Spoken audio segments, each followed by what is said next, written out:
Om Namo Bhagavate Vasudevaya. Om Namo Bhagavate Vasudevaya. Om Namo Bhagavate Vasudevaya. Om Gnanatimirandasya Gnananjanashalakaya Chakshurunmilitam Yena Tasmai Shri Gurave Namaha. Namo Vishnupadaya Krishna Presthaya Bhutale Srimate Bhaktivedanta Swaminiti Namine. Namaste Saraswate Devi Gauravani Pracharini Nirvishesha Shunyavadi Paschatya Deshatarine. Jai Shri Krishna Chaitanya Prabhu Nityananda Shri Advaita Gadadhara Shivasadi Gaura Bhakta Vrinda. Hare Krishna Krishna Krishna Hare Hare Hare Rama Rama Rama Hare Hare.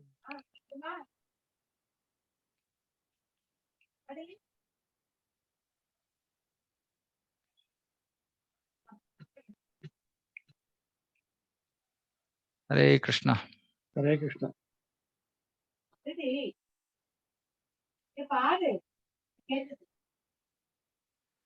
Okay, so welcome all to our Saturday satsang.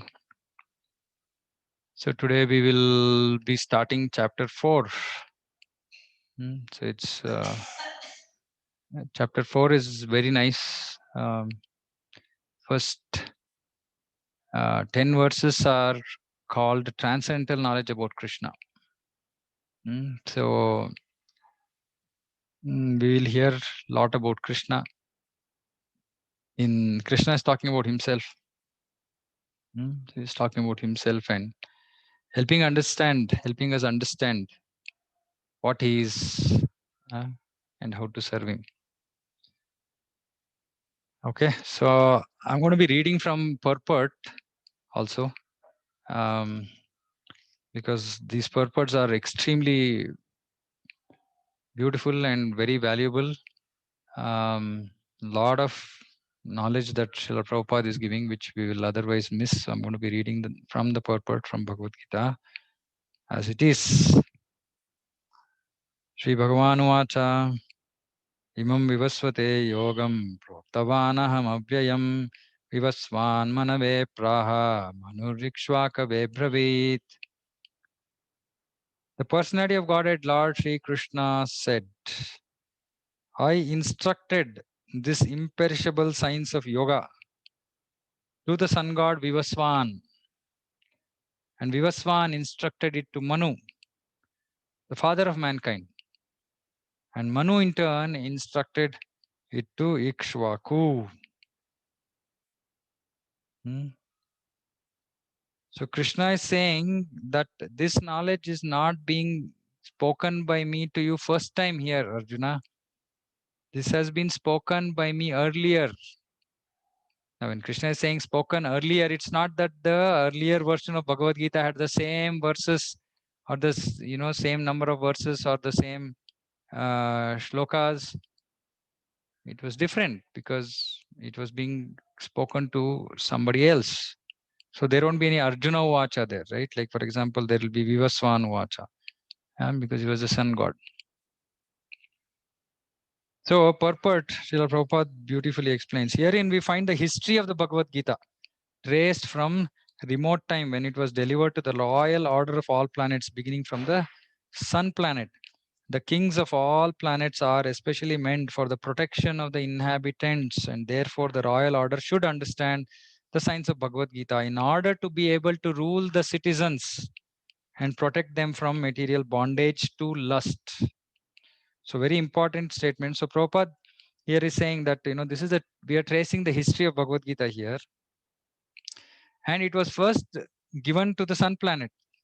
Sun planet is the sun is the main planet in this particular Brahmanda, this material world. The sun planet is the most important planet because actually without the sun there cannot be any activity on this planet, specifically on planet Earth.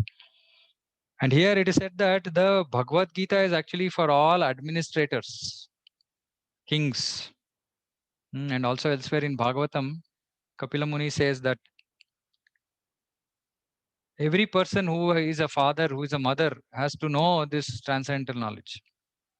And he or she should not become a father or a mother or a guru if they cannot deliver their dependents. Deliver their dependents means that whoever is dependent on them, so for example, disciples, students, or children, we should be able to give them this transcendental knowledge as parents, as teachers, etc., and make sure that this is their last life in this material world, that they're not going to come back again to this miserable material world, because Krishna calls this miserable material world Dukkhalayam Shashvatam. It is Dukkhalaya. So it is the duty of all responsible people to have this knowledge of Bhagavad Gita. And previously, the kings used to be responsible for ensuring that the citizens get all the required facilities to make progress on this path so that they can achieve perfection in their life. And if there is a lot of social unrest, or if there is not enough food grains available, or if there is some problem with other neighboring kings, etc., then the citizens will not have a easy, they will not be able to focus their time and energy on going back to Krishna. So the kings were supposed to know this Bhagavad Gita so that they can help everybody in terms of their varna and ashrama, help them to go back, achieve the perfection of life. So here it is said that they have to understand, and then in order to rule, able to rule the citizens, how? And protect them from material bondage to lust. Material bondage to lust. Kama esha krodha esha rajo guna samudbhavaha mahachano mahapapma vidyena miha vairinam. This lust is our biggest enemy. And we discussed this in the previous chapter. Krishna has talked about lust, how this lust is there in mind, intelligence, and our senses, how this is the all-devouring, sinful enemy of this material world, how this whole material world is going haywire. People just want to live life for sense gratification. And we become bound to lust, because lust basically means trying to satisfy our senses independent of Krishna. And of course, then there is gross, indulgence, sexual indulgence, etc. But even at a subtle level, or not so gross level, trying to just satisfy any of our senses, eyes, ears, nose, mouth, etc., tongue, is sense gratification. And that is because of lust, because we think that we are independent of Krishna, that we should enjoy independent of Krishna. So here he's saying that, Prabhupada is saying that the ruler has to protect people from the material bondage to lust. Now, this is such a powerful statement. See, look at the world around us, right? We are all in the midst of, we are gripped by this material lust. You look at anywhere, you're walking on the street, you're on the vehicle, you're seeing YouTube, you're watching TV, whatever you be doing, what are we attacked with all the time? Lust, lust, lust. Fulfill your material propensities. Buy this, buy that, do this, do that, go here, take this, eat this, see this. All the time we are attacked. All the time. And what is Prabhupada saying here? The responsibility of a ruler is to make sure that people don't get bound by this list, which means that they have a responsibility to make sure that the environment around us is pure, is conducive, is not in such a way that it's going to drive us away from our goal. So those same administrators today who are giving permission for all kinds of, lust being publicized around us, the same kings used to prevent such things from happening in the past. And that is the actual role of an administrator, not just to make money so that 10 generations of his doesn't have to earn anymore, right? He would have made so much money in one term. That's not the role of an administrator. The role of an administrator, and as well as parents, teachers, is to make sure that we protect our dependents from the bondage of lust. So which means what? First, we should be free from the bondage of lust. So if we are attached to lust and fulfilling our sense gratification, what can we teach our children? What can we teach our dependents? And they will look at us and say, okay, you're doing, so I'm going to do the same thing. We can't say, no, no, no, this is a different rule for me. It's a different rule for you. Children are too smart nowadays, right? They'll say, how can that be possible? You're not following what you're saying. Why should I follow? Actually, it is said that children learn from parents by just seeing how parents are dealing with each other. How are they talking to each other? What kind of things are they discussing? They will learn. We don't have to like sit and take them into a class and teach them. No, they will learn. Right. So it is a big responsibility for parents. Please, I mean, keep making this request to all those people who can, especially Matajis. If you don't have a compelling reason to work, please be there for your children, because mother is the first teacher, then the father.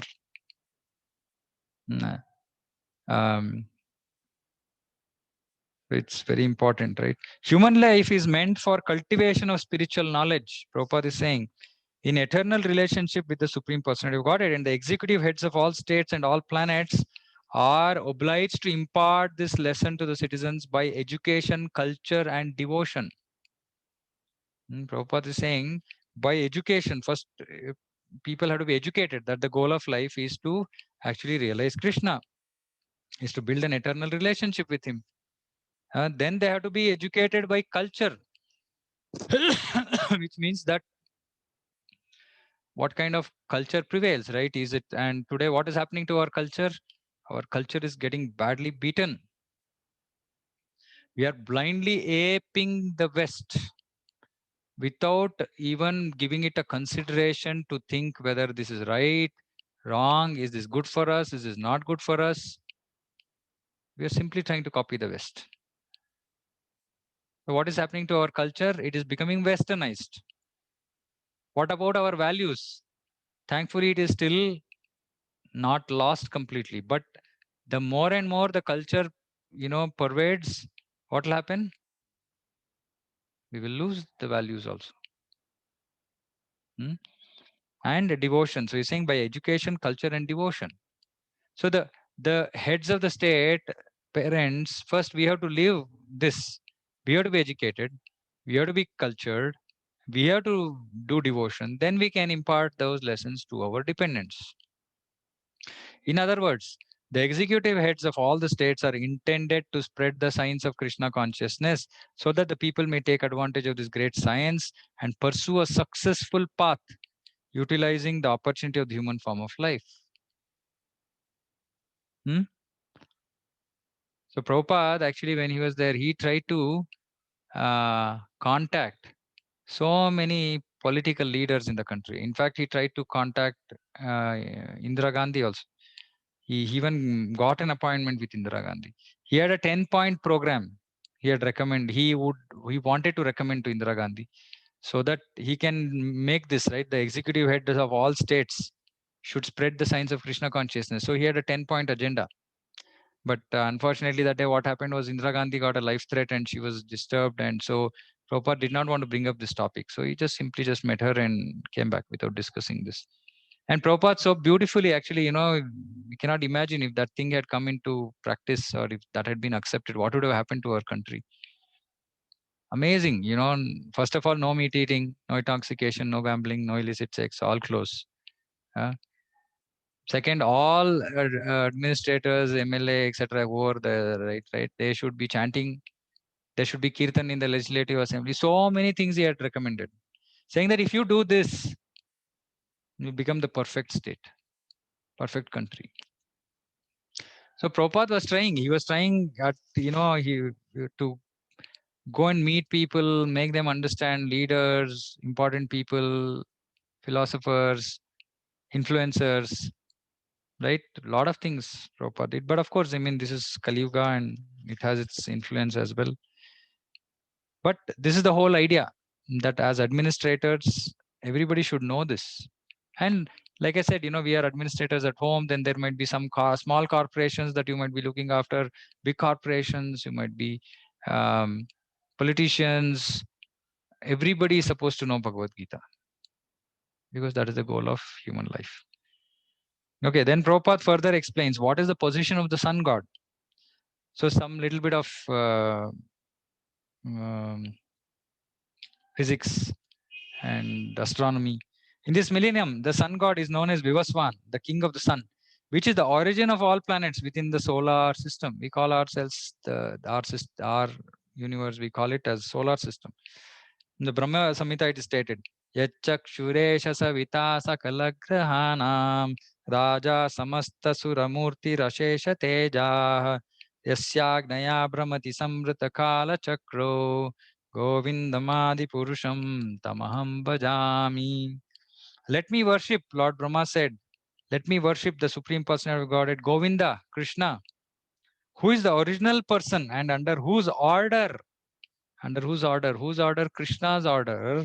Sun, which is the king of all planets, is assuming immense power and heat.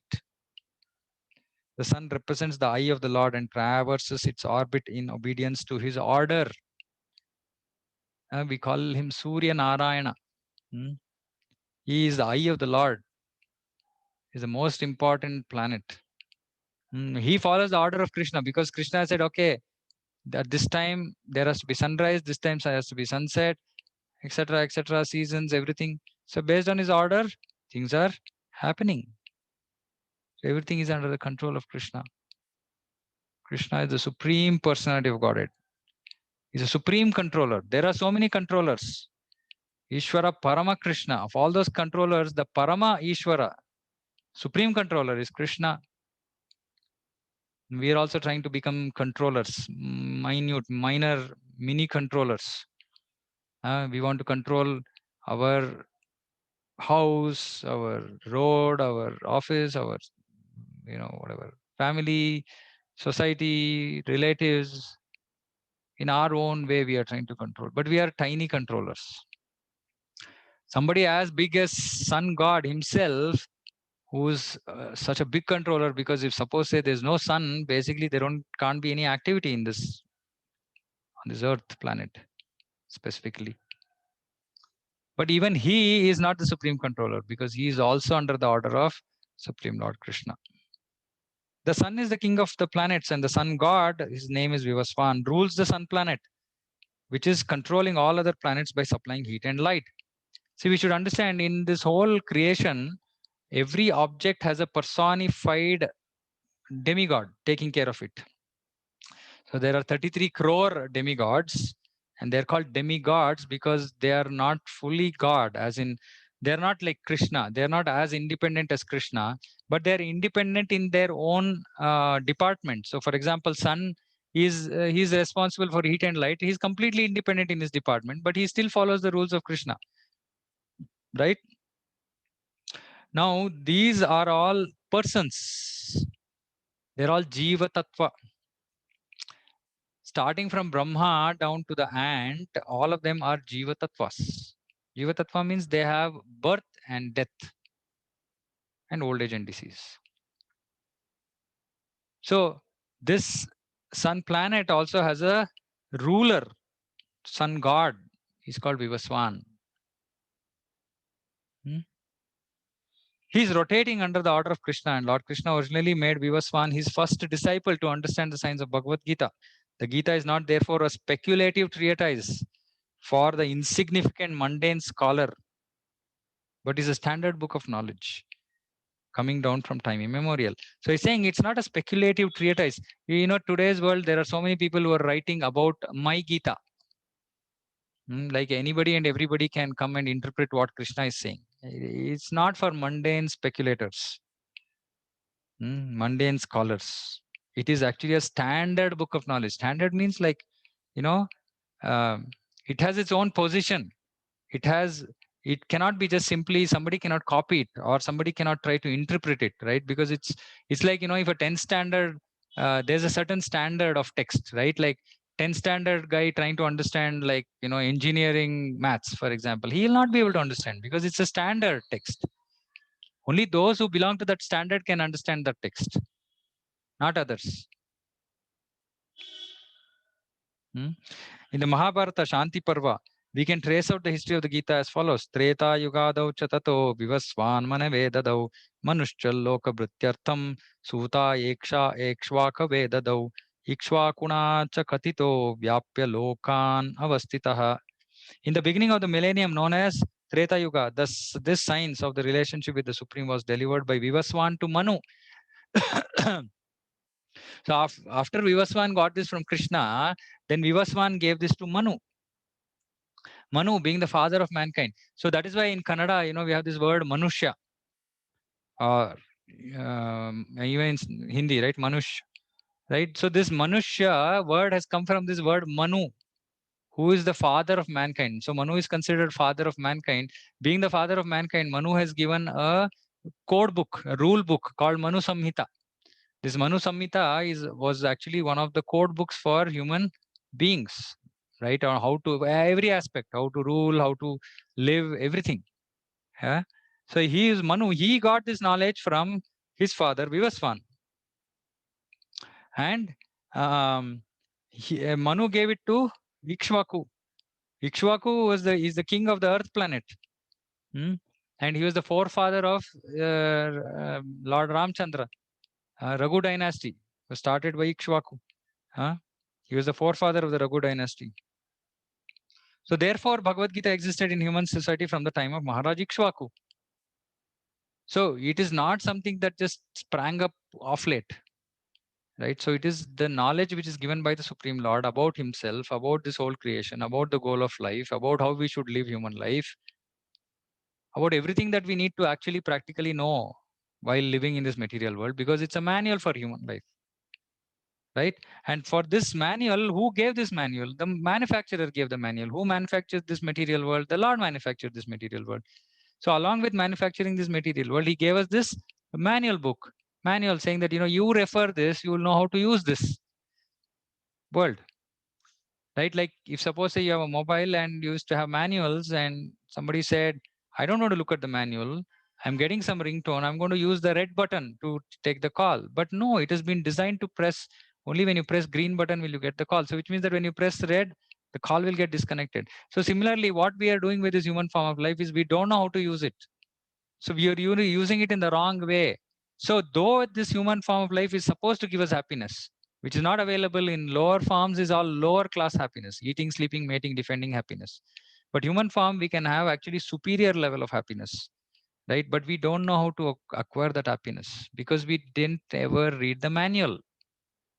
We never read Bhagavad Gita, which is the manuals for human life, because Bhagavad Gita teaches us how to be happy.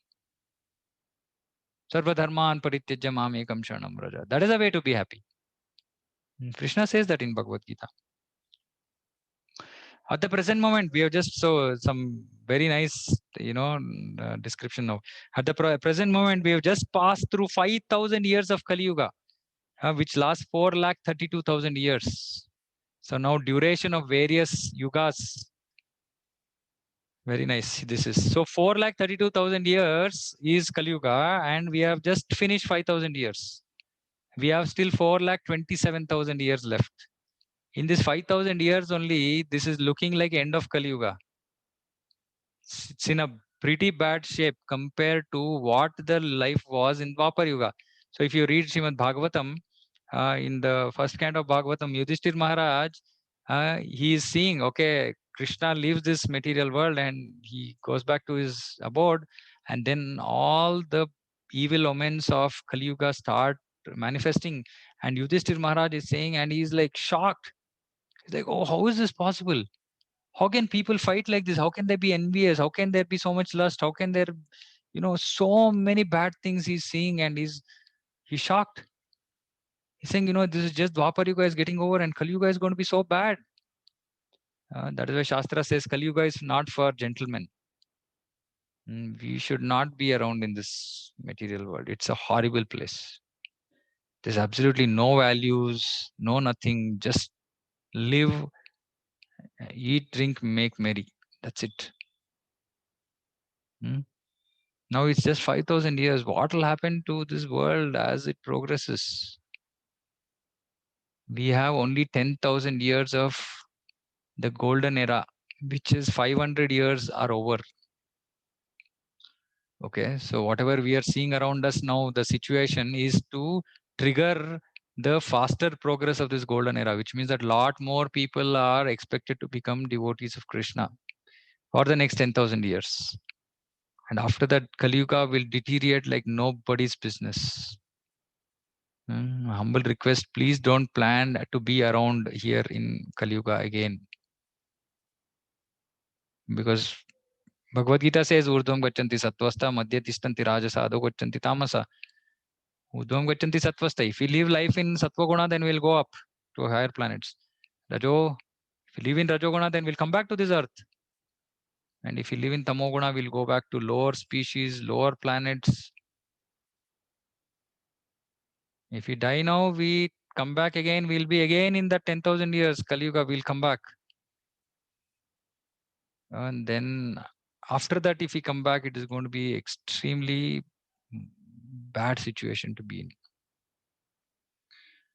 in. In the 11th canto of Bhagavatam, 11th or 12th canto of Bhagavatam, it describes the future of Kali Yuga. And when I read that, I was like, oh my God, I don't want to be here. I definitely don't want to be here. Right? It says that, basically first is grain production will stop. Already we are seeing that. Our Ola and Uber and people moving away from city, from villages, from farming, coming to city. Already we are beginning to see scarcity of, things that we need in the country we are importing. As this time progresses, grains will not be available because everywhere there will be shortage. Then people will start eating meat heavily.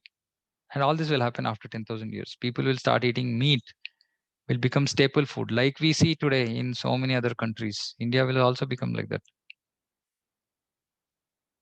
Still more time, you might fall off your chair.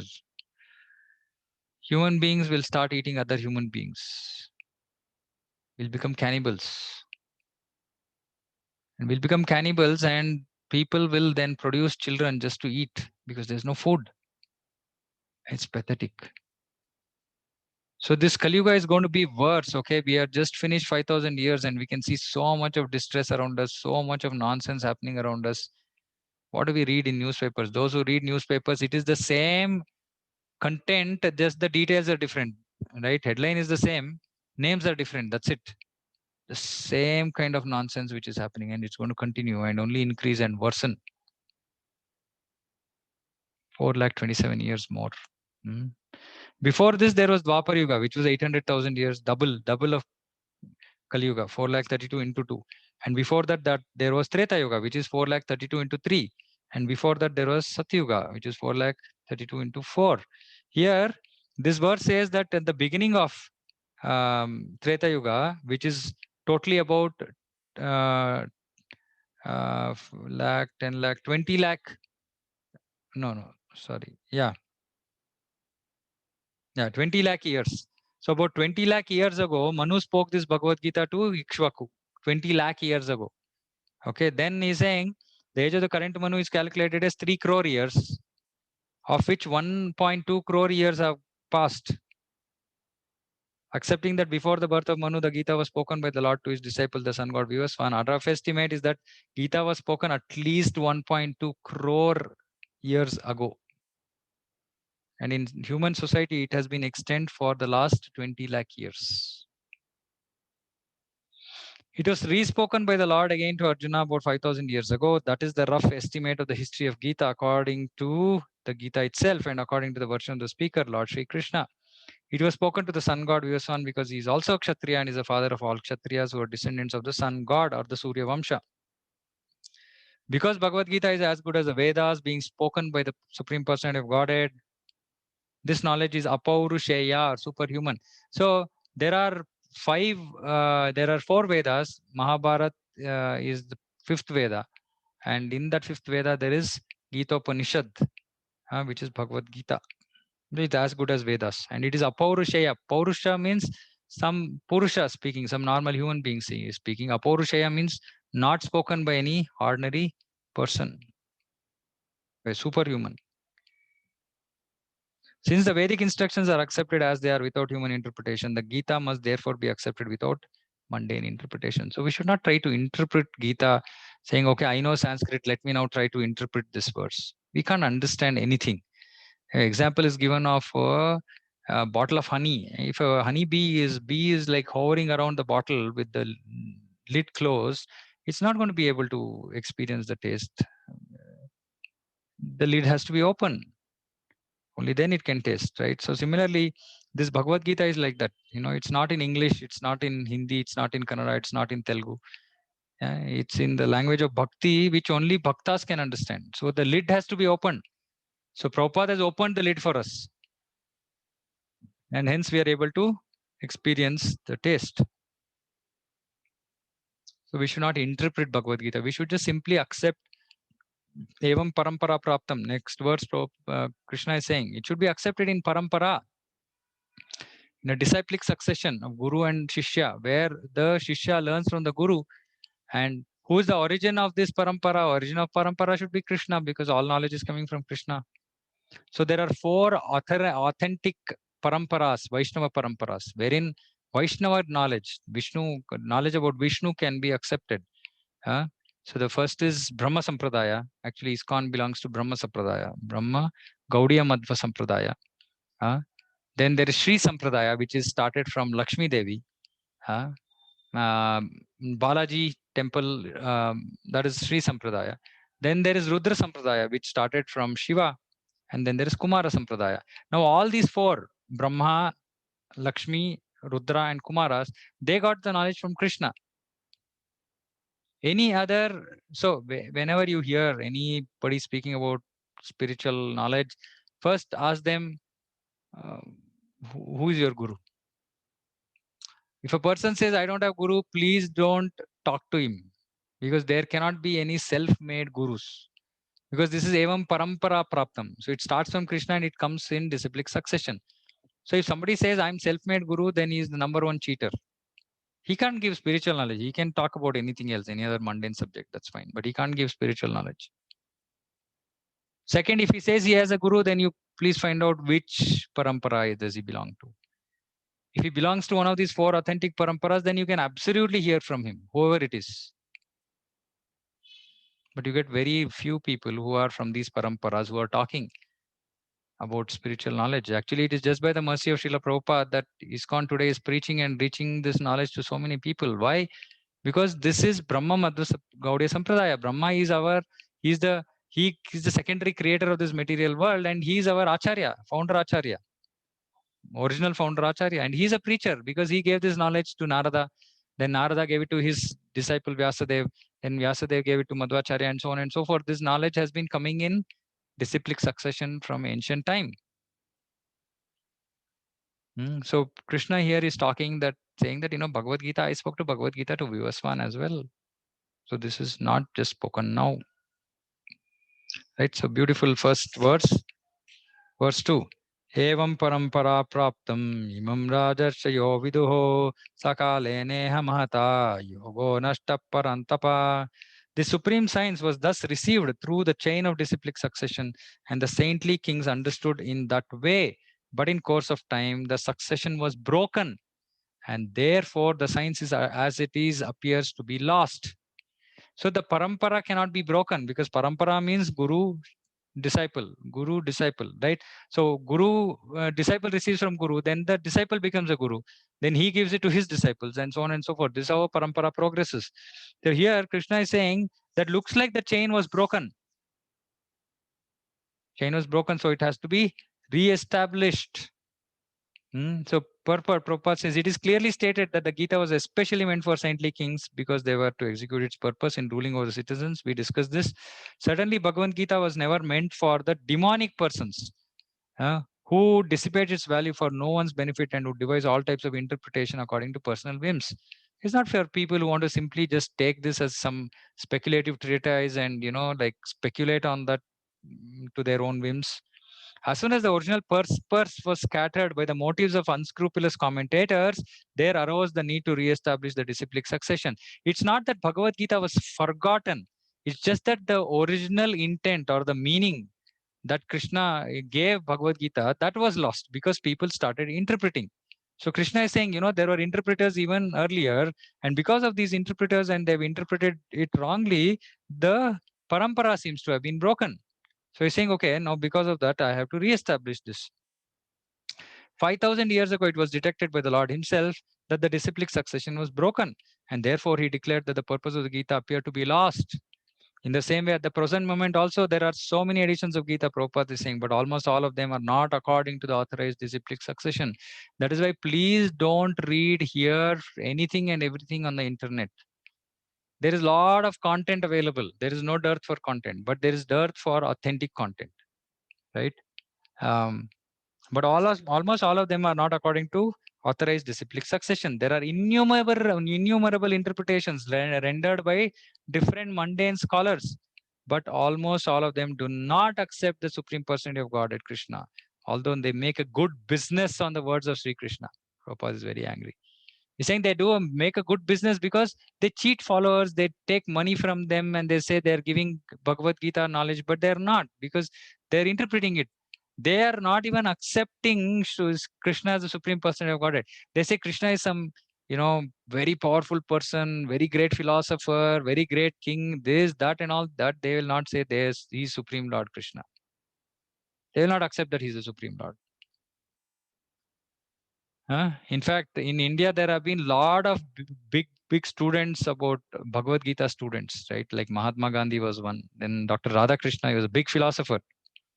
So he interpreted Bhagavad Gita and he said that when Krishna is saying Sarvadharman Pariteja Mamekam Sharanam Raja or Manmana Bhava Mat Bhakta, when Krishna is saying Mam, Krishna is not meaning him. Krishna is meaning surrender to the unborn within me.